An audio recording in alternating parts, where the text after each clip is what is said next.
ابھی آپ کو براہ راست لے چلیں گے چودھری شجاعت حسین اور اعجاز الحق نیوز کانفرنس کر رہے ہیں۔ آئے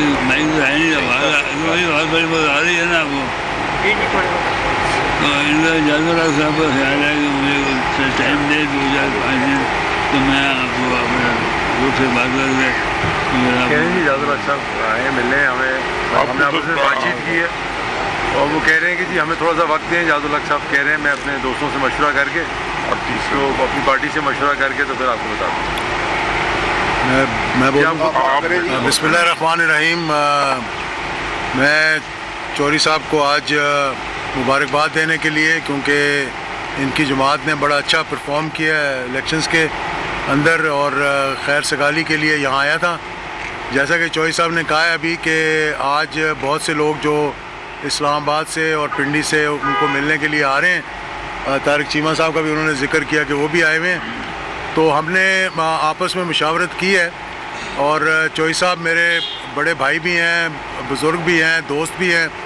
اور مشکل وقت کے ساتھی ہیں۔ اس لیے انہوں نے یہ بات کی تھی مجھ سے کہ ہمیں چاہیے کہ ایک گروپ میں رہیں، تو میں نے چودھری صاحب کو بتایا کہ میں اپنی جماعت کے ساتھ اور اپنے دوستوں کے ساتھ مشاورت کر کے انشاءاللہ تو بہت جلد جو ہے وہ چودھری صاحب کے ساتھ دوبارہ ملاقات کروں گا، اور اس کے بعد ہم دیکھیں گے کہ کس طرح سے ہم آگے چل سکتے ہیں۔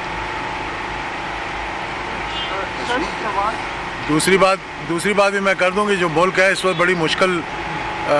مراحل سے گزر رہا ہے، اور اکانومی کے حوالے سے بھی اور ویسے بھی اندرونی بیرونی طور پہ میں سمجھتا ہوں کہ اس وقت ضرورت اس بات کی ہے کہ ایک اتحاد اور متحد ہو کر سب کو آگے چلنا چاہیے، اور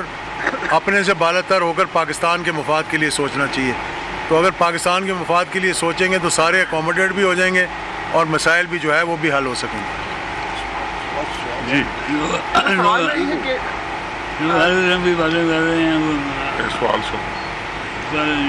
سوال میرا یہ ہے کہ ظاہری بات ہے اسمبلی میں آپ بیٹھیں گے، پاکستان پیپلز پارٹی کسی اتحاد میں شامل ہے، تو ضیاء الحق صاحب کا بیٹا بھٹو کے نواسے کے ساتھ بیٹھے گا، کس طرح رہے گا؟ دیکھیں ہماری کوئی ذاتی لڑائی تو نہیں ہے، ہمارا ایک نظریاتی اختلاف ہے جو ہو سکتا ہے رہے بھی، لیکن ہم ماضی کے اندر بھی جو 2002 کی اسمبلی میں تھی اس میں بھی ہمارا 4 لوگوں کا اتحاد تھا، جس میں طاہر القادری صاحب تھے، میں تھا، عمران خان صاحب تھے، اور ہمارے ساتھ طاہر القادری صاحب بھی تھے، تو 4 لوگ تھے ہم، حامد ناظر چٹھا صاحب بھی تھے، تو ہم نے چاروں نے اپنی الگ سیٹیں لی ہوئی تھیں، ہم نہ اپوزیشن کے ساتھ تھے نہ حکومت کے ساتھ تھے، جہاں حکومت کو سپورٹ کرنا ہوتا تھا حکومت کو سپورٹ کرتے تھے، جہاں اپوزیشن کو سپورٹ کرنا تھا اپوزیشن کو سپورٹ کرتے تھے۔ تو ایسے کسی دیکھیں تو جھگڑے کی بات نہیں ہے کہ کسی کے کون کس کا کہاں بیٹھا ہوا ہے، بات اس وقت یہ ہے کہ پاکستان کے لیے کون بہتر کام کرے۔ اعجاز الحق صاحب یہ بتائیے گا کہ کیا تحریک انصاف والوں نے بھی آپ سے کوئی رابطہ کیا ہے؟ میرے سے بات چیت ہوئی ہے، رابطہ بھی ہوا ہے، ملاقات نہیں ہوئی، ٹیلی فون پہ بات چیت ہوتی رہتی ہے،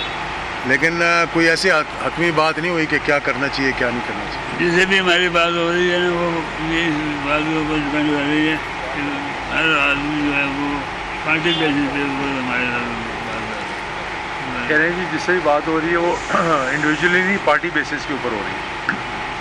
چودھری صاحب آپ کا ہمیشہ بڑا مفاہمت کا کردار رہا ہے اور لوگوں کو اکٹھا کرنا ہمیشہ آپ کا رہا ہے۔ کل بھی جب یہاں پہ زرداری صاحب سمیت باقی قائدین آئے تو یہاں بات ہوئی تھی کہ پی ٹی آئی سمیت سب کو جو ہے وہ ساتھ لے کر چلیں گے تاکہ اتنے بڑے چیلنجز کو میٹ کیا جا سکے، تو اس کے لیے روڈ میپ کیا ہے کرنے